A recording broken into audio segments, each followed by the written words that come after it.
The last question that we wanted to go over is a lot of people are wondering how to hide specific things on your website. So a lot of times there's certain more kind of hard-coded areas of your website, whether that's on your member account page or your login forms or stuff like that, to where there's no actual, in your WordPress dashboard, there's no actual way to sit there and click edit or remove.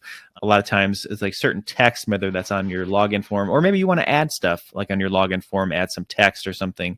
For all kinds of different areas, especially of MemberPress, there's no direct way to actually edit or hide certain things. We have two kind of solutions that we use. One we'd like to recommend is WPCode. There's a free version of this plugin. There's also a paid version, but they have a whole snippets library that you can add. So once you have the plugin installed, you just add certain snippets right in the plugin, and you don't have to code anything or whatever. There's a whole library that you can just add. It's a real simple interface in the actual plugin itself, but they have this library on their website, and I just searched for hide, and you can just kind of go through here, and you can see there's pre-snippets that you can just simply add to your plugin, and it hides whatever it is on your website.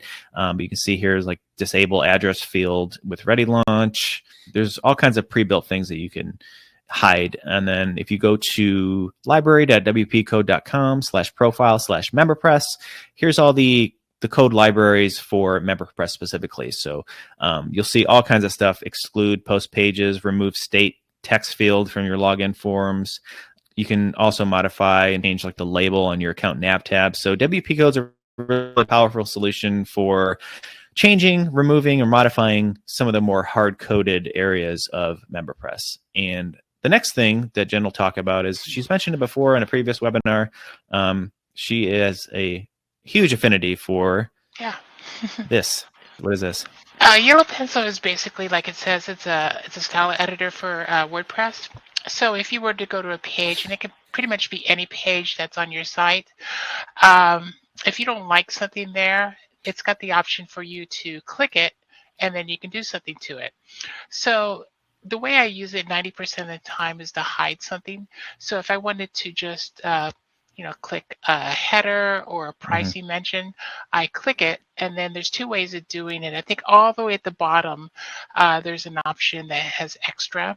So if you were to click that, you can either change the opacity to 0, which means it's kind of technically there, but you just don't see it. And there's also the eye icon, or icon if you prefer, and you can just click that and it will remove it. So there's cases where, say, somebody, depending on the situation, is giving something for free, but it still has the language as if it's going to charge people. So in that case, you can just click it, use one of those two options, and it's effectively gone. I would say maybe 95% of the times it does its job well, but it's almost like a race car when you just want to go down to the store. It's a little bit too much power. And there's been cases where I just want to remove 3 words, but it'll remove the entire block. So in that case, what I can do is I can omit YellowPencil, and I'll use something like a Local Translate or PoEdit, which is a language translation program, and I'll look for that string and just find it, and instead of actually giving it the local translation, I will just hit space once, changes that word into a space, which means it's trying to translate it, and technically it does, but it translates it into a space, which is also another way of hiding something. So YellowPencil for 95% of the time, and if you ever find out that you just want to remove like 3 words and it's not letting you, translate it into a space and it'll go away. Okay. So this is YellowPencil. This is their live demo that I'm in right now. So what are we looking at here? So like when you install this plugin on your WordPress site, is this the view that you see when you're editing a page, or what? Like what Pretty is this much, view here?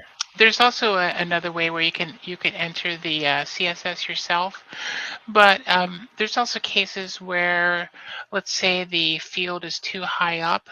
I could click it, and then I can either, depending on whatever works, I can deal with spacing or border or even do that, and I can move things around. There's also cases where the text might be in the wrong color, and say if something is too light gray against a white background, I could click it, change it to something else. I can change the text color to maybe a red or something that's that you can see. But yeah, it's pretty much you click it, then you have the options. I think if you were to double click it, there is a CSS that would show up on the left-hand side. But yeah. Oh, right here, Oh, there you go, CSS yeah. editor. Okay. So if you really know CSS, then you can just kind of enter it right there. Oh, cool. And the cool thing is it can be done on just that one page, so you don't really have to worry about making a change that would affect your entire site. If it's just a registration page that's giving you trouble, then that's pretty good. If you liked the video, be sure to like, subscribe, and check out our other videos that makes getting MemberPress up and running a breeze.